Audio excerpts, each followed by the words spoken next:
एक राजा के मंत्री थे, वो बड़े सत्संगी थे, तो उनका अभ्यास पड़ गया था कि जैसे कुछ भी हो तो कहते भगवान की बड़ी कृपा। तो राजा के साथ शिकार खेलने गए थे, प्रत्यंचा खींची और चूक हो गई तो अंगूठा यहाँ से कट गया। तो उनका मंत्री अंगूठा कट गया, तो उनका महाराज भगवान की बड़ी कृपा, मेरा अंगूठा कटा और तू कह रहा भगवान की कृपा, इसको जेल में डाल दो। बोले ये भी भगवान की बड़ी कृपा।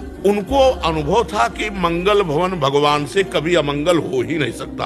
अंगूठा कुछ दिन में ठीक हो गया।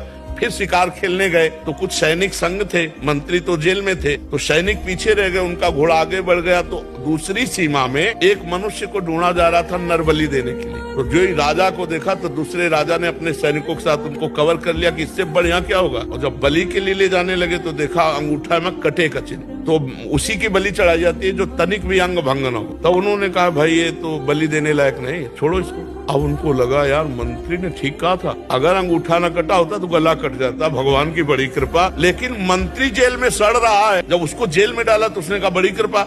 अब गए सीधे मंत्री को बुलाया और कहा भाई हमारा अंगूठा अगर ना कटा होता तो गला कट जाता, पूरी बात बताई, लेकिन तुम जेल में सड़ रहे हो, ये कौन सी तुम्हारी कृपा। बोले महाराज मैं मंत्री हूँ, सैनिक कहीं भी पीछे रह जाते मेरा घोड़ा आपके साथ होता, और आप बंदी बनाए जाते मैं बनाया, आप तो अंगूठे के कटे होने से बच जाते, लेकिन मेरी बलि चढ़ जाती। तो भगवान ने मुझे जेल में रखा है, बड़ी कृपा।